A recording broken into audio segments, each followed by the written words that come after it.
I know what I saw, and I know I'll never unsee it.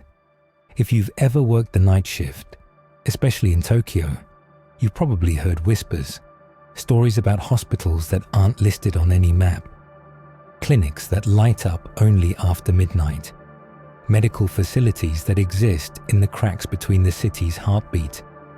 Shinagawa Central was one of them, and if you ever find it, pray you don't go inside.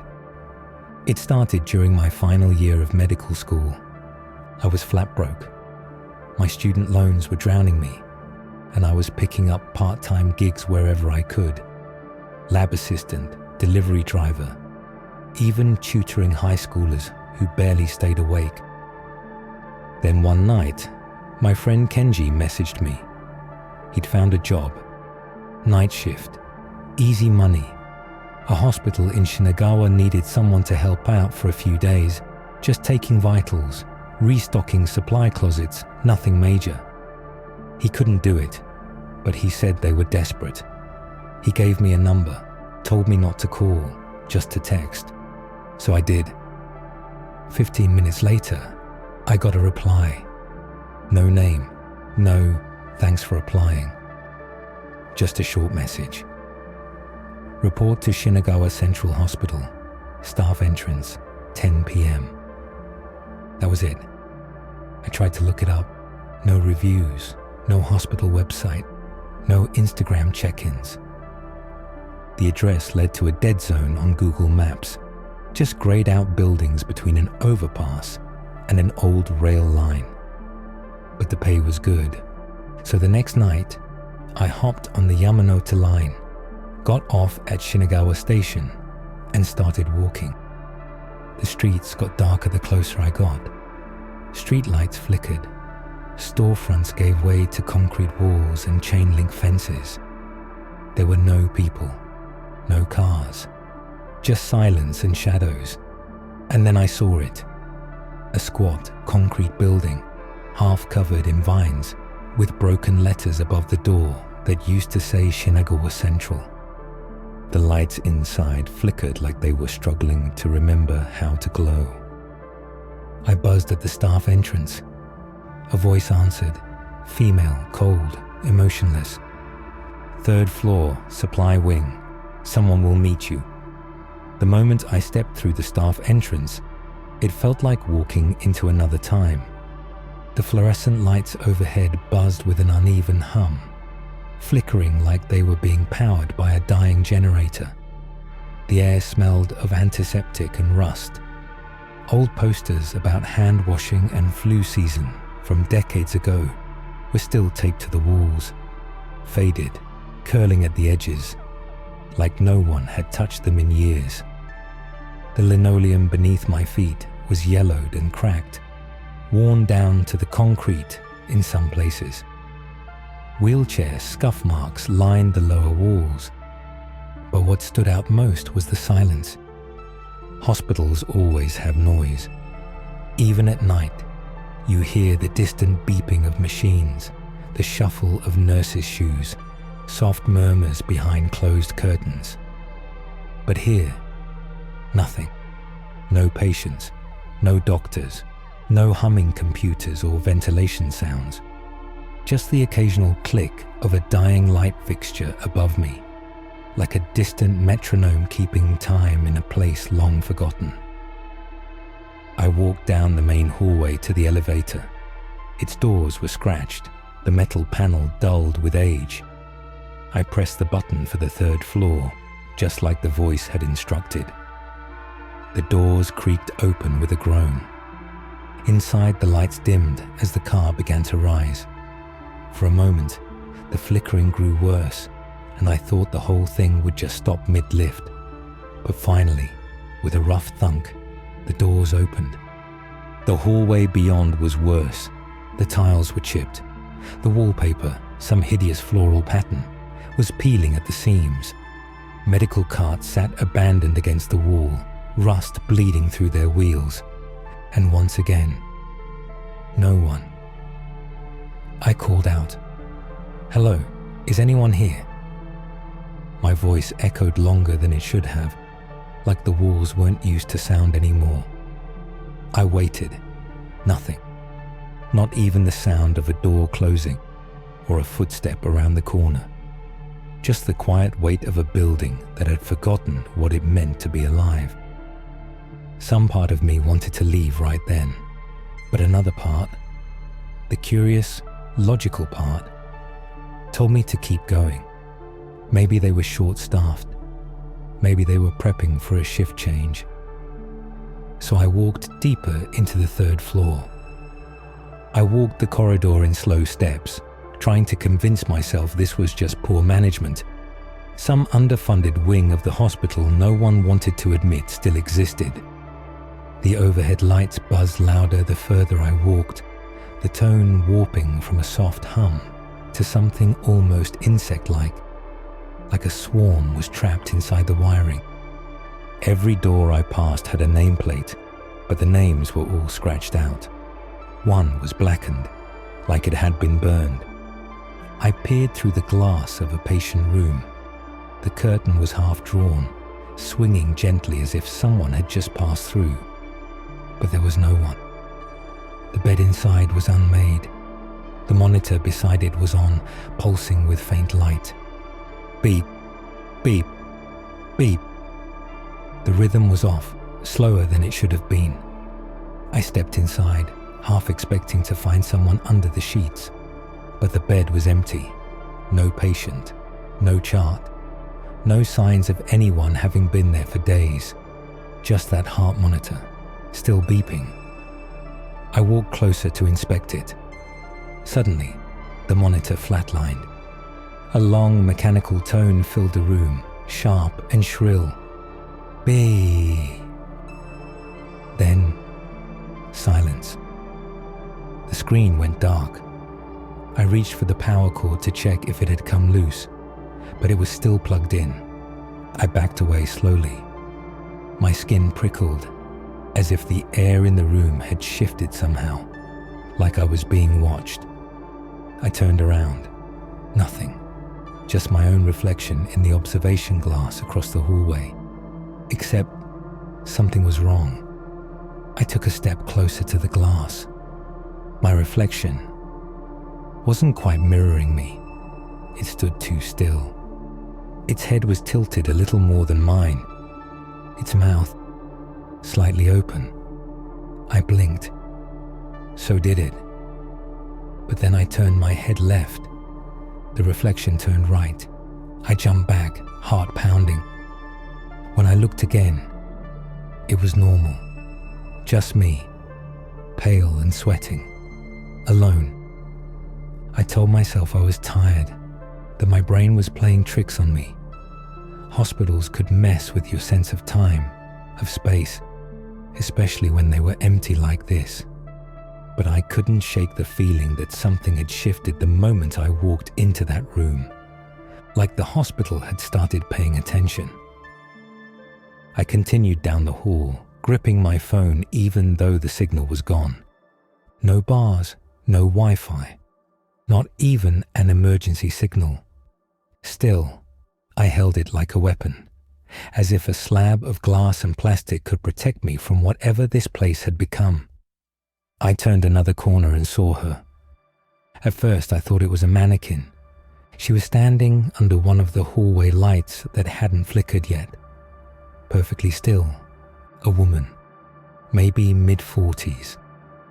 Wearing an old-fashioned white nurse's uniform with a high collar and long sleeves, something I'd only ever seen in retro medical dramas or black and white photos in textbooks. She held a clipboard against her chest, and her eyes were hidden beneath the shadow of the flickering light above her. But I could feel them on me, watching, measuring. She didn't speak, didn't move. Her chest didn't rise or fall. It took everything in me to say something. "Excuse me? I think I'm supposed to check in somewhere. They told me." She turned, slowly. So slowly, it was like a clock hand ticking. And then she walked away. Not toward me. Just away. I should have let her go. I should have turned around and left right then and there. But instead, I followed. Something about her pace was hypnotic. Her shoes made no sound against the cracked linoleum, like she was floating just above the floor. She turned another corner, and when I followed, the hallway was empty. Again. Except this time, it wasn't completely silent. There was a new sound, a soft clicking, like fingernails tapping on glass. It came from behind me. I spun around. Nothing. Just the hallway stretching back behind me, darker now. The overhead lights flickered once, then again, and in the moment between flickers, I thought I saw a shape standing at the far end of the corridor. A silhouette, tall, thin, arms hanging too low, head tilted, watching. I blinked. Gone. My breath came in short, shallow gasps. My mind raced. Logic screamed at me to leave, to run. But curiosity, that stubborn part of me that had gotten me into this in the first place, told me I was already too far in. I pressed forward. And when I reached the junction where the nurse had turned, I saw the elevator doors at the far end of the hallway. Open. Waiting. The elevator stood open like a gaping mouth. I approached slowly, half expecting the doors to snap shut at the last second, but they didn't. The inside was dimly lit, the floor stained and uneven, the control panel flickering like it was short-circuiting. I stepped inside. The doors slid closed behind me with an unnatural smoothness, too quiet for a machine that old. For a moment, I thought it wasn't going to move at all. Then I looked at the panel. There were 6 buttons. 5 of them were numbered, 1 through 5. But beneath them, separated from the rest by a faint line etched into the metal, was a 6th button, unmarked, red, already glowing. It wasn't there earlier, I was sure of it. The air in the elevator thickened. The hum of the lights changed, lower, like the groan of a buried engine awakening after years of sleep. I didn't press the red button. It pressed itself. There was a mechanical click, and then the elevator began to descend. But the floor indicator didn't light up. There were no numbers, just a long, slow movement downward, too long for a normal floor. I looked up. The light above me dimmed, then flared, then flickered out entirely. Total darkness. The hum of the elevator got louder.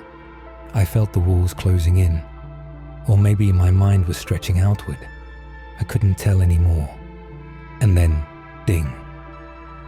The doors creaked open. At first, I thought I was underground, but the air was too cold, like it had never felt sunlight. The hallway before me was narrow, carved from concrete. No windows, no decorations, just bare pipes and emergency lights buzzing faintly overhead. I stepped out, my shoes echoing on the damp floor. Ahead of me, the nurse, standing with her back to me, clipboard in hand, still, silent, waiting. "Hello," I called out, my voice smaller than I meant it to be. She didn't answer. I took a step closer, then another. She turned slightly, just enough to reveal her profile, and she smiled. Not kindly, not like someone who recognizes a coworker. It was the kind of smile you see in a dream you can't wake up from, the kind that feels like it's meant for someone else. And then, all the lights went out. I screamed, but there was no sound, just static. Not silence, static, loud, pulsing in my ears like a broken radio inside my skull. The last thing I remember was the feeling of a hand, cold and dry, closing around my wrist. Then everything vanished. When I woke up, everything was too bright. Fluorescent lights burned into my retinas. There were voices, real ones this time, urgent, clinical. The beeping of machines, the smell of rubbing alcohol, the buzz of an intercom. I was in a hospital, a real one. A nurse noticed I'd opened my eyes and called out for someone.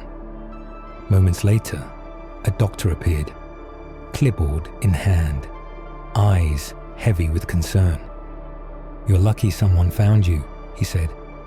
"You collapsed in an alley behind Shinagawa Station. That was 4 days ago." I tried to sit up, but my body ached like I'd been hit by a car. My head throbbed with pressure. I could barely remember my name.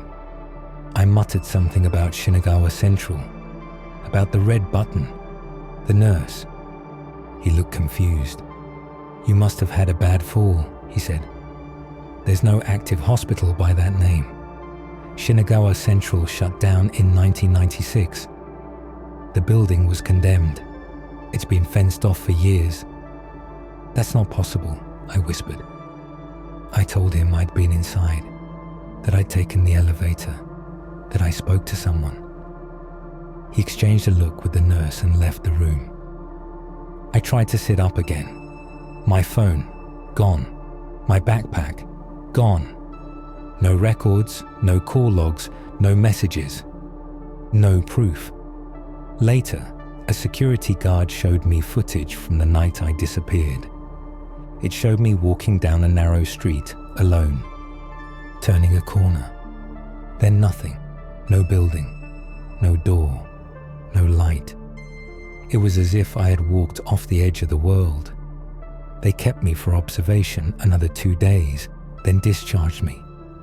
My medical school said they never received a time card or report from the staffing agency. The agency. The number was disconnected. Website, offline. It was like the job offer had never existed. I tried to forget. Really, I did. I moved on, finished school, started clinical rotations at a different hospital across the city. Then last week, during a night shift, I heard 3 soft knocks on the door to my break room. I opened it. She was standing there. Same uniform, same clipboard, same impossible stillness. And she smiled. "Your shift was starting." She turned and walked down the hall. And like a fool, I followed. I was discharged a week later. No one believed me. Not the doctors, not my university. My internship record was missing. My application to the agency had been erased. I tried to convince myself it was a breakdown, a hallucination. But the dreams never stopped. And then, one night, as I sat in my apartment flipping channels, I heard a soft knock on my door. 3 slow taps. When I opened it, she was standing there. The nurse. Same uniform, same clipboard. Only now, she smiled. "Your shift's starting." Then she stepped inside. They say there are hospitals in Tokyo that still operate, but only at night. Ghost hospitals, lost in time, hidden between train lines and office buildings. They call to certain people who are lonely, desperate, vulnerable. People like me. I don't know why Shinagawa chose me. I just know it's not done with me yet. And if you ever get a message asking you to work the night shift, make sure it's from a real hospital. Because once you enter that elevator, you don't always come back. If you've ever heard of stories like this, or if you've seen something strange near Shinagawa Station, let us know in the comments. Like, subscribe, and join us next week for another horror tale from the shadows of the world.